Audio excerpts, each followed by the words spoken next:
एक बहुत अच्छी कथा आती है। एक गांव का व्यक्ति अपना गांव छोड़ रहा है। क्यों? उसकी फैक्ट्री थी, बिक गई। उसका व्यापार था, बंद हो गया। परिवार वाले भी उसको चोट दे दी, परेशान कर दिया।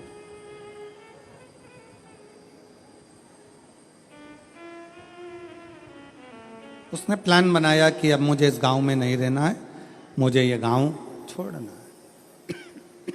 मुझे गांव छोड़कर जाना है।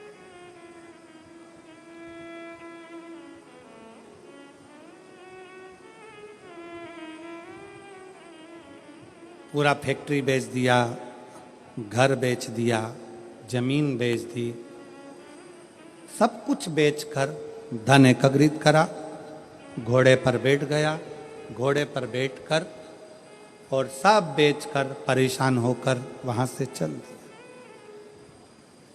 60 किलोमीटर दूर दूसरा गांव था, वहां पहुंच गया। गांव में जाकर देखा तो गांव के लोग आम के पेड़ के नीचे, पीपल के पेड़ के नीचे बैठे हुए हैं, बातचीत कर रहे हैं, सब आपस में बातें कर रहे थे। इस व्यक्ति ने अपना घोड़ा रोका, घोड़ा रोककर नीचे उतरकर उनके पास जाकर बैठा और बैठकर उसने पूछा, भैया एक बात पूछना चाहता हूं, क्या आप मुझे बताओगे? बोलो, क्या बात पूछना है? क्या पूछना चाहते हो? भैया ये बताओ, यहां के लोग कैसे?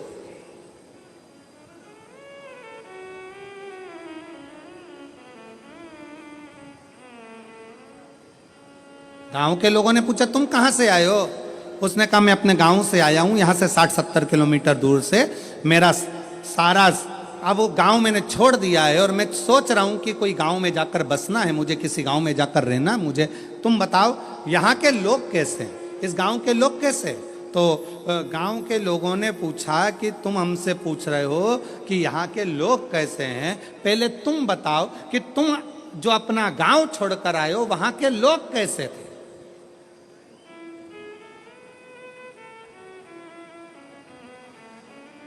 उस व्यक्ति ने कहा, वहां हमारे गांव के लोग इतने दुष्ट, पक्के रावण, कंस की औलाद,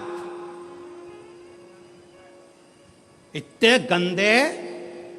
गंदे पूछो मती। झूठ, प्रपंच, बेईमानी, छल सब उसमें भरा हुआ। अच्छा, हाँ, अब आप बताओ आपके गांव के लोग कैसे हैं? तो उन्होंने कहा, भैया तुम जो बोल रहे हो बिल्कुल वैसे की वैसे ही हमारे गांव के लोग भी हैं। अब उसने मन में सोचा कि अपना गांव का सामान बेचकर आया और यहाँ के लोग भी ऐसे ही हैं, तो क्या मतलब यहाँ रहने से? और आगे बढ़ा, 200 किलोमीटर दूर आगे जाने पर फिर एक गांव में पहुंचा। एक गांव में पहुंचा तो वहाँ पर लोग बैठे हुए थे, बातचीत कर रहे थे। ये उतर कर फिर गया, इसने जाकर पूछा, क्यों भैया क्या बात है? गांव के लोगों ने पूछा, तुम कौन हो? मैं 200 किलोमीटर दूर मेरा गांव था, सब कुछ बेचकर मुझे बसना है, कोई अच्छा गांव ढूंढ रहा हूं। अच्छा, तो अब ये बताओ कि आपके गांव के लोग कैसे हैं? उसने कहा, हमारे गांव के लोग? हाँ, पहले ये बताओ कि तुम्हारे गांव के लोग कैसे थे? घोड़े पर बैठा हुआ व्यक्ति ने कहा, मेरे गांव के लोग? हाँ। उसने विचार करा, अभी पहले वालों को बताया ऐसा ऐसे थे, इसने अब अपनी बात को पलट दिया और यहां पर बोला, मेरे गांव के लोग एकदम संत तुकाराम जैसे, मेरे गांव के लोग एकदम संत नामदेव जी जैसे, मेरे गांव के लोग मीराबाई जैसे, मेरे गांव के लोग तुलसीदास जैसे, मेरे गांव के लोग तो इतने धर्मात्मा, इतने पुण्यात्मा, इतने भजन करने वाले, इतना कीर्तन करने वाले, इतना मंत्र जाप करने वाले, मेरा गांव का लोग इतना सत्यवादी, पूछो मत। इतने में फिर इसने पूछा, अब बताओ तुम्हारे गांव के लोग कैसे हैं? तो सारे गांव वाले एक जैसे बोले, बस हमारे गांव के लोग भी तुम जैसा बता रहे हो ना, बिल्कुल वैसे की वैसे ही है। हमारे गांव के लोग भी धर्मात्मा है, हमारे गांव के लोग भी पुण्यात्मा है, हमारे गांव के लोग भी सत्कर्मी हैं, हमारे गांव के लोग भी संत तुकाराम जी जैसे हैं, हमारे गांव के लोग भी संत नामदेव जी जैसे हैं, हमारे गांव के लोग भी मीराबाई जैसे हैं। तब उस व्यक्ति के दिमाग में आया कि ये बिल्कुल सत्य है आप कितने भी गांव बदल लो, आप अपनी कितने भी घर बदल लो, आप अपने रिश्तेदार को छोड़कर दूसरे शहर में जाकर बस जाओ, तुम जैसे होगे वैसे ही दुनिया के लोग मिलेंगे। आप अच्छे हो तो दुनिया अच्छी मिलेगी।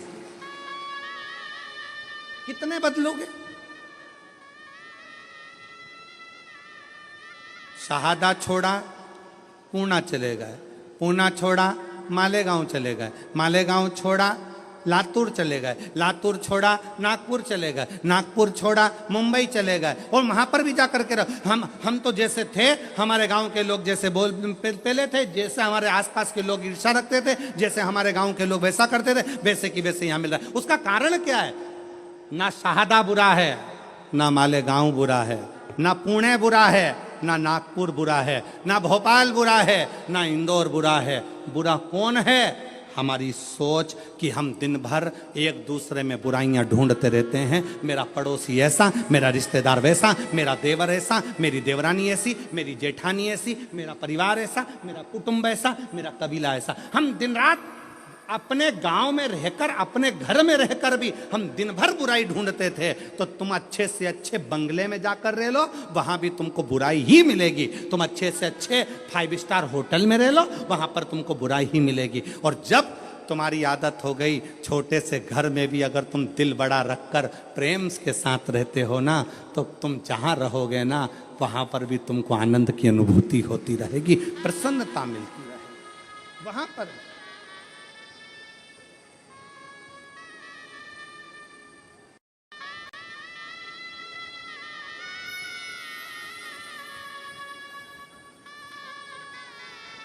वो कहते जो जैसी भावना लाया वो वैसा ही